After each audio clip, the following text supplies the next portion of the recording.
Having crowned itself victor over Nazi Germany, Russia constantly highlighted this event at all TV channels. One of the topics covered by Russian mass media is the weapons of victory. There were heavy Soviet tanks and self-propelled artillery vehicles, which ensured victory over Nazi Germany.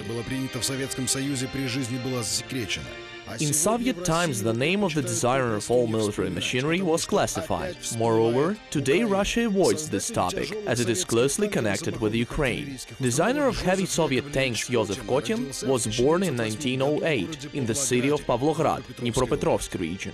The future designer was named after his grandfather, who moved to Ukraine from Poland in the 19th century and settled on the banks of the Vovcha River, near Pavlograd. The name Zhozef, transliterated in French, originates from the Bible. Father of the future designer Yakov Kotin was maintaining steam mills. His mother, Sophia, brought up 5 children. Trying to avoid famine, diseases and civil war in the early 1920s, the family moved to Kharkiv. At Trud plant in Kharkiv, the young Kotin showed his ability in engineering. He succeeded to modify and perfect a standard bench vise and even obtained a patent for it. A tank monument unveiled in 1921 near the Lopan Bridge in Kharkiv remained in his memory for life. For Kotin, this tank was a symbol of wisdom and technical progress of his compatriots. Perhaps it was then that the idea to create his own armored vehicle for the country's army came into his mind. In 1929, Zhozef Kotin was sent to Leningrad to continue his education at the Military Technical Academy. From that moment, tanks had become the main topic on his biography. At the academy, he met his future wife Natalia Poklonova. She was the only female student in the armored tank department of the academy and eventually became a legendary tank designer. The future of this couple was closely connected with the history of Soviet tank design.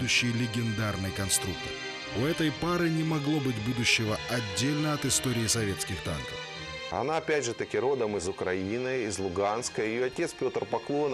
She is a native of Ukraine from Luhansk.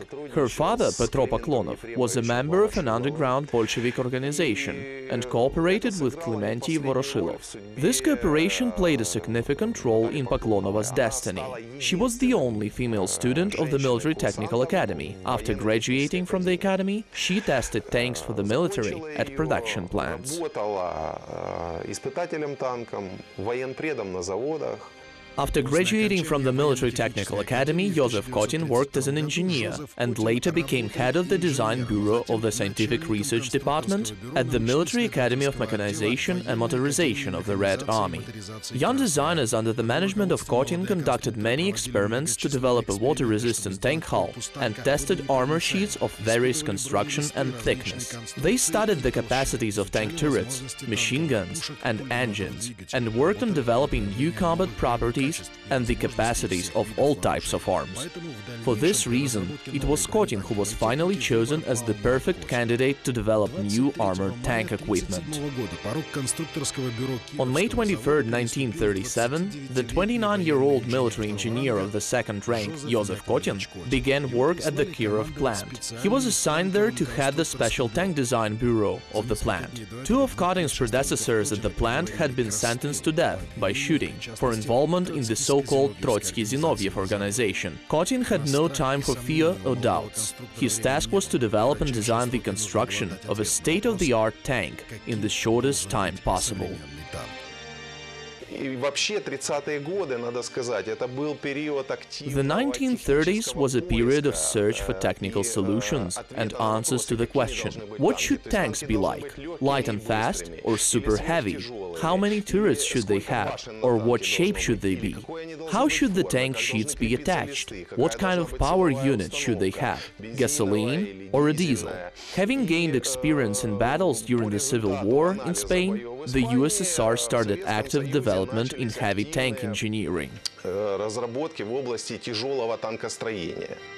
So, Kotin's design bureau started designing a new heavy tank SMK, named after Sergei Mironovich Kirov.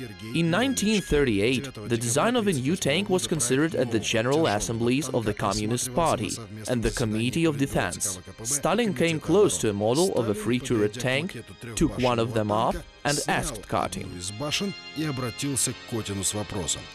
"How much does it weigh?" Kotin answered, "3 tons. Not bad," Stalin replied and continued, "A tank shouldn't look like the Moscow Central Department Store."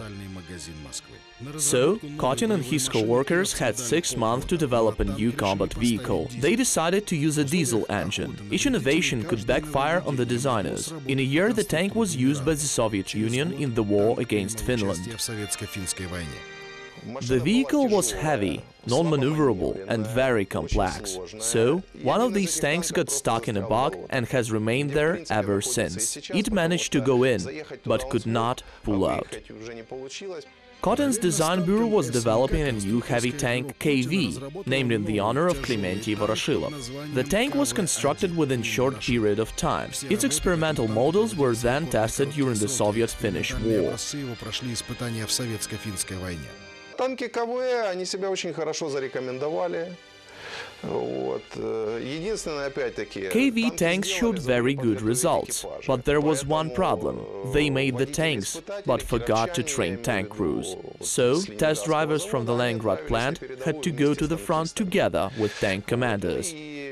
The KV-1 tank was the main tank of the Soviet Union at the beginning of World War II.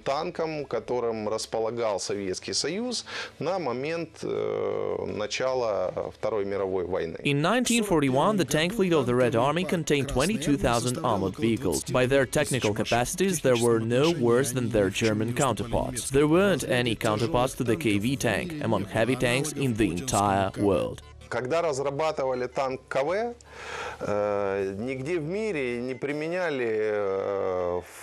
When the KV tanks were designed, large tank cannons were not used anywhere in the world. Soviet designers became innovators in this sphere, as they equipped the tank with a 76mm caliber gun. Combat experience is always analyzed, not only by military experts who command the battle or headquarters, but by military designers as well. Руководят там частями на поле боя или штабов это осуществляет, но и военными конструкторами. In May 1943, at the relocated Chelyabinsk factory, Kotin equipped the KV tank with a more powerful 85mm caliber gun. At that time, graduate of the Odessa Industrial Institute and genius organizer of tank production, Isaac Zaltzman, headed the Kirov plant.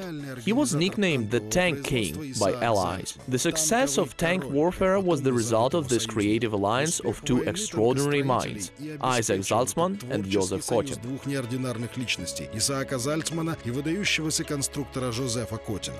Был создан такой своеобразный танкопромышленный холдинг, который включал в себя... A kind of a unique industrial holding engaged in engine production was established. It operated on relocated industrial equipment from Leningrad, the Chelyabinsk tractor plant and the Kharkiv diesel plant. When the plant was opened, it produced KV tanks as its main product. But sometime later, the plant received a directive from the authorities to start producing T-34 tanks, without slowing down the production of heavy vehicles.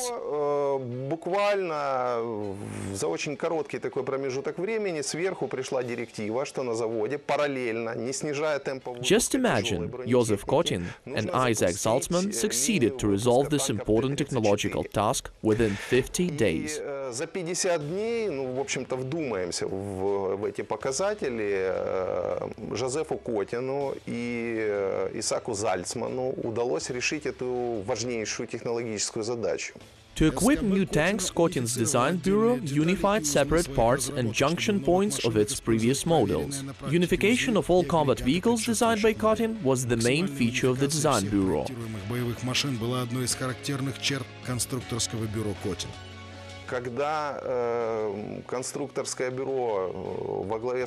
When the design bureau headed by Kotin faced a problem of producing new IS for Joseph Stalin tank, they equipped the tank with 50% of machine parts from KV, KV-1 and KV-1S tanks, and 1/4 of the parts from the T-34 tank. The other parts were mechanisms and assemblies specially designed for this tank model.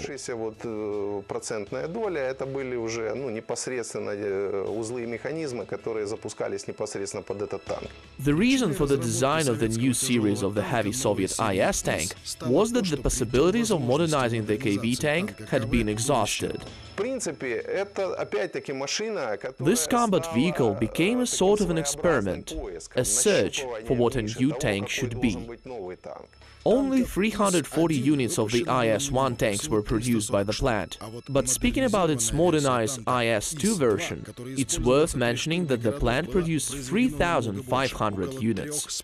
This tank was dubbed as Steel Fortress. After the Korsun-Shevchenkivsk offensive, where the tank had been tested on the battlefield, the German military high command edited a secret decree, requiring to avoid encounter battles with the IS tank and shoot at it only from ambush positions. Танк ИС-2 это наиболее знаменитая машина из семейства ИСов. The IS-2 tank is the most known vehicle from the IS tank family. It's one of the most massively produced heavy tanks used in battles during the liberation of Soviet territory and countries of Central and Eastern Europe and Western Europe. The IS tank has been modified several times. Initially, it was equipped with a spherical-shaped turret, protecting the tank from a direct shell hit. A 55mm caliber gun on the turret was replaced by a 122mm gun. The armor was made thicker and more durable, and the engine was more powerful. The IS tank was smaller than the KV tank and lighter by 10 tons than the German tank Tiger. But the IS tank was 1.5 times more powerful than the Tiger. The Tiger was designed by two design bureaus headed by Ferdinand Porsche and Erwin Eders on a competition basis. The two bureaus became direct competitors of Kotin in the big battle of armored tanks. At the end of 1942, the German design bureaus made a 88mm caliber gun on this Predator that was capable of piercing the armor of any Soviet tank. In late 1942, People's Commissar of Arms Ustinov called Zhozef Kotin and informed him that he must fly to Moscow to interrogate a war prisoner. Kotin replied, "I'm not that good in foreign languages. I speak German, but my knowledge is not enough to interrogate a prisoner of war.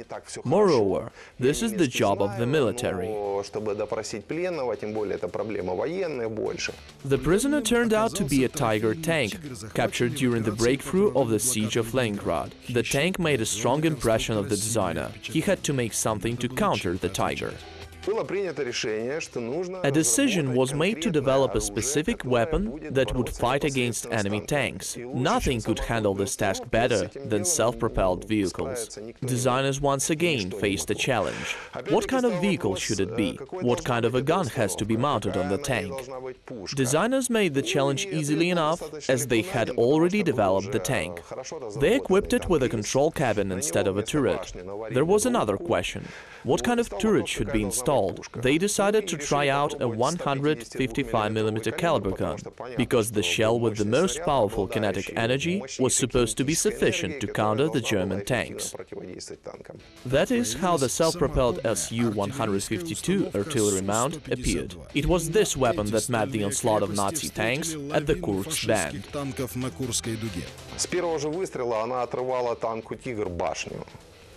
It ripped the Tiger's turret into pieces with the first shot. The Germans nicknamed it the Beast Killer. When the Su-152 appeared, Germans called it Dosenoffer, which translates as a tin can opener. In essence, this self-propelled gun mount was able to strike the armor of any German enemy combat vehicle and put it out of action.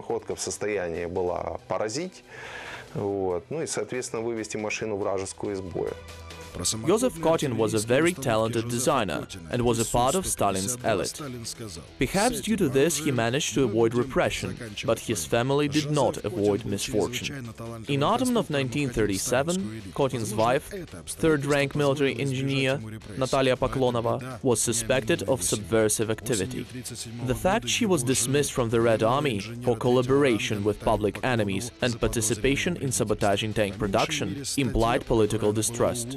According to material of the NKVD, she was accused of participation in the so-called anti-Soviet military conspiracy plot. The investigation lasted for 8 months. Kotin constantly tried to find a way to free her. Kotin's emotional appeal to Stalin resulted in all charges against his wife being dropped. After that, Poklonova was reinstated in her job. Needless to say, this was a very exceptional case for the time. After the war, Kotin returned to Leningrad and headed the development of the IS-4 tank, as well as the armored landing vehicle 50P and the amphibious tank PT-76. This tank was designed not by chance. Stalin planned to continue the war in Europe. In order to conquer Great Britain, he needed amphibious vehicles. Нужна была техника, которая могла преодолеть Ла-Манш.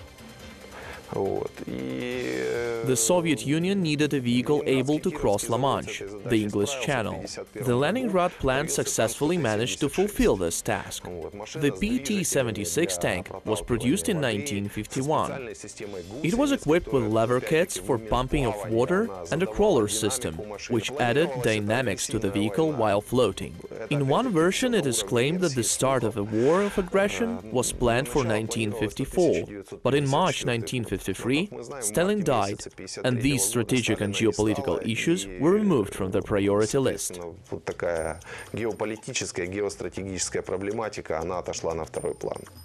Was it easy for a man who dedicated his entire life to a certain matter to learn that the country didn't need him anymore? There was a similar moment in the biography of Kotin. In 1957, rocket designers convinced the new Soviet leader, Nikita Khrushchev, that rockets are a more effective weapon and that standard weapons will be insignificant in future wars. So the latest new cruisers, artillery mounts and heavy tanks went into production.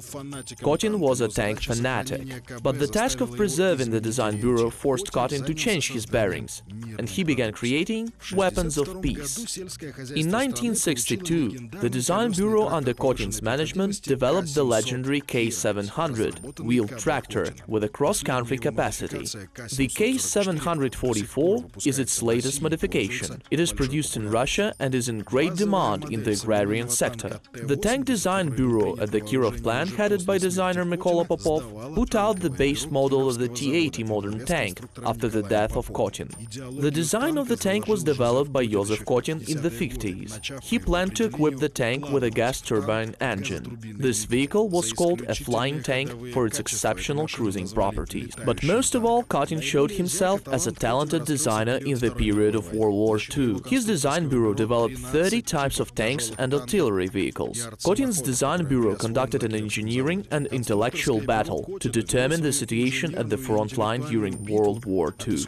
The Germans failed to achieve the power of Soviet armored equipment created by the team of Zhozef Kotin. The crew consisted of Ukrainians: designer Mykola Dukhov, design engineer Mykola Kucherenko, designer of armored vehicles Lev Horlitsky, designer Mikhailo Balzhy, engineer Mikhailo Naish, designer of motor construction Ivan Trashutin, and many others whose contribution to the development of science did not deserve the humiliation in modern Russia. As it turns out, we have weapons of victory, but we don't know who invented them.